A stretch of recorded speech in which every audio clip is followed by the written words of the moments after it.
আজ বানালাম শুক্তো। প্রথমেই রেসিপিটা করার জন্য আমি আলু, রাঙা আলু, গাজর, করলা, পেঁপে, কাঁচকলা, বেগুন, ডাঁটা কেটে নিয়েছি। বাটিতে নিয়ে নিয়েছি পোস্ত, জিরে আর সর্ষে, আর তার সাথে কিছুটা পরিমাণে পাঁচফোড়ন। পাঁচফোড়ন নিয়ে ভালো করে শুকনো কড়ায় নাড়াচাড়া করে হালকা করে ভেজে শিলনোড়াতে ভালো করে বেটে নেব। তারপর কড়াইতে কিছু পরিমাণ তেল গরম করতে দিয়ে কাঁচকলাটা নুন হলুদ দিয়ে ভালো করে ভেজে নিতে হবে। তারপরে কাঁচকলাটা ভাজা ভাজা হয়ে গেলে তুলে নিয়ে দিয়ে দিতে হবে ডাঁটাগুলোকে বেশ নুন দিয়ে ভালো করে ভেজে নিয়ে সেটাকেও তুলে রাখতে হবে। তারপরে দিয়ে দিতে হবে বেগুনটা কিছু পরিমাণে তেলে নেড়ে নিয়ে সেটাকে তুলে রাখতে হবে। তারপর ভেজে নিতে হবে বড়িগুলোকে ভালো করে লাল লাল করে ভেজে নিয়ে তুলে নিতে হবে। তারপর দিয়ে দিতে হবে তেলে করলাগুলোকেও লাল লাল করে ভেজে তুলে নিতে হবে।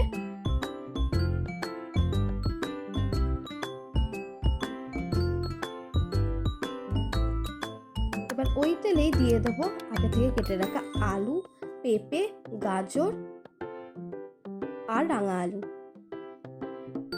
ভালো করে নেড়ে চেড়ে ভেজে নিতে হবে। তার মধ্যে দিয়ে দিতে হবে একটু নুন আর জল দিয়ে সেটাকে সিদ্ধ হওয়ার জন্য চাপা দিয়ে রাখতে হবে কিছুক্ষণের জন্য। সেই সময় আমি জিরে, সর্ষে আর পোস্ত দিয়ে ভালো করে মিক্সিতে বেটে নেব। ততক্ষণে আমাদের আলু সেদ্ধ হয়ে আসবে। আলুটাকে বেশ নেড়ে ছেড়ে তার মতোই পেস্টটা দিয়ে দেবো। পেস্ট দিয়ে ভালো করে নাড়াচাড়া করে নিতে হবে।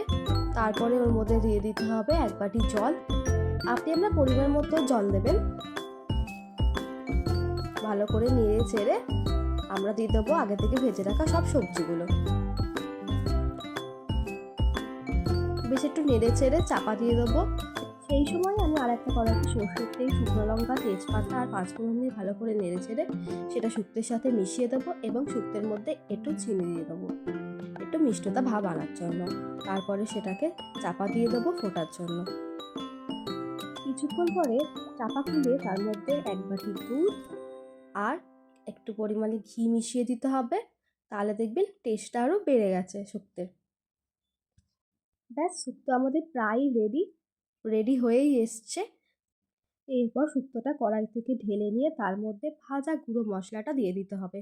এরপর আমাদের শুক্তো সার্ভ করার জন্য রেডি। কারা কারা শুক্তো খেতে পছন্দ করো জানিও কিন্তু।